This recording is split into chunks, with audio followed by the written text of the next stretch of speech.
right, so it's the #1 issue in American homes, getting your financial house in order. And that's our focus for this week's Financial Fix, building your finances as you would build a house. So let's bring in the author of It's Just Money, so why does it cause so many problems? Karen Lee, back with us. Good to see you. Good to see you, too. All right, so first, we're talking about needing blueprints or a plan of moving forward. You're always big on plans. Well, and I don't know if you know, I have an undergraduate degree in architecture, so in the 20 Woman of all trades. In the 20 years I've been doing financial planning, I've always used this house analogy, so I'm happy to share it with your audience. All right, so if I were your architect and I was going to build a house for you, the very first thing we do is lay out a plan. And the plan would look at what resources we were working with. So with your finances, that's your assets, your liabilities, what you own, what you owe, what you earn, what you spend. But ultimately with the house, I'd ask you, tell me what it's going to look like, Fred. Is it 1 story or 2? Is it brick? So same thing with the finances. Tell me what your dreams are, the goals, 5 years, 10 years. Term. You've got it. So absolutely start with a plan.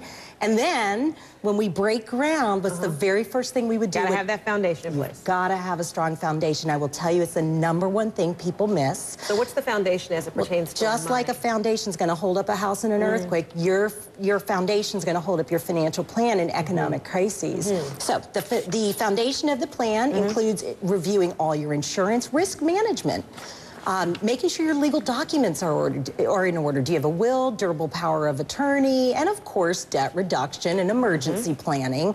But these are the things that will get you through the next economic crisis. So make sure they're strong before you move on. And then, of course... And you want to say, people want to save in a big way, but you've mentioned you've got your short-term saving, you've got your long-term saving. So you say long-term is really important to tackle first. That's right. So with long-term, what we're going to look at is, of course, depending on what the goals and the dreams are. If you're looking at college... Retirement. Correct. College, so if it's retirement, we're looking at the 401ks, Roth IRAs if you're eligible. If you don't have a 401k at work, you can set up your own regular IRA.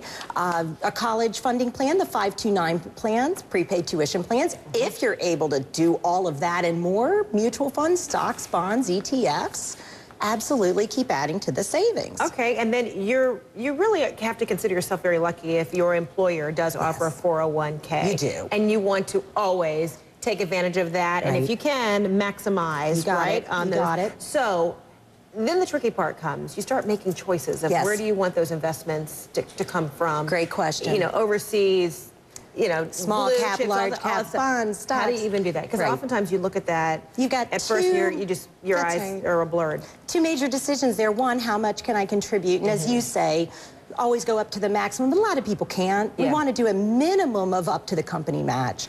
If you can max it out, just to let you know, it went up from $16,500 to $17,000 with an additional $5,500 for people over 50. So great if you can do the max there. But the way to decide how much, which funds, first of all, I always say get some help.